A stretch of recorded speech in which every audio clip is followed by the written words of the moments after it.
નવી સિવિલ હોસ્પિટલની સ્થિતિ ખૂબ જ દયનીય છે. એક રીતે કહીએ કે દર્દીઓ સારવાર લેવા માટે સિવિલ હોસ્પિટલ આવે છે, પરંતુ ખરા અર્થમાં અત્યારે નવી સિવિલ હોસ્પિટલને જ મરામતની જરૂર છે. સુરત સિવિલ હોસ્પિટલમાં સ્ટ્રક્ચર નબળું થતું જાય છે તેના પુરાવા વારંવાર મળી રહ્યા છે. નવી સિવિલ હોસ્પિટલના ટ્રોમા સેન્ટરની સામે હોસ્પિટલમાં જવા માટેનો જે રસ્તો છે ત્યાં એકાએક સીલિંગના પોપડા પડવાના શરૂ થયા હતા. પ્રોમો સેન્ટરથી સામે જતા ડાબી સાઈડ ઉપર જ પોપડા પડ્યા હતા. મહદઅંશે અહીંથી દર્દીઓ અને તેના પરિવારજનો પસાર થતા હોય છે. તેમને પણ ઈજા થવાની પૂર્ણ શક્યતા છે. આ ઘટના જ્યારે બની ત્યારે 4 થી 5 જેટલા દર્દીના સંબંધીઓ ત્યાંથી પસાર થઈ રહ્યા હતા. સદનસીબે તેમની આગળ જ આ સીલિંગના પોપડા નીચે પડ્યા હતા, જેથી કરીને તેઓ ત્યાં જ ઉભા રહી ગયા હતા. જો તેઓ આગળની તરફ હોત તો માથાના ભાગે ગંભીર ઈજા થવાની પૂર્ણ શક્યતા હતી.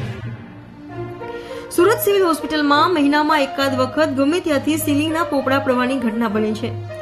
કેટલાક આરટીઆઈ એક્ટિવિસ્ટો દ્વારા પણ સુરત સિવિલ હોસ્પિટલની સ્ટેબિલિટીને લઈને અનેક વખત માહિતી આપી છે.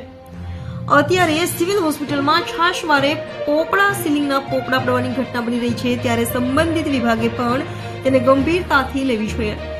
ક્યારેક મોટી હોનારત થાય છે, પછી તંત્ર જાગે એવા કિસ્સાઓ ઘણી વખત સામે આવ્યા છે. સંબંધિત વિભાગે તાત્કાલિક અસરથી સિવિલ હોસ્પિટલની મરામત માટે નિર્ણય લેવો જોઈએ.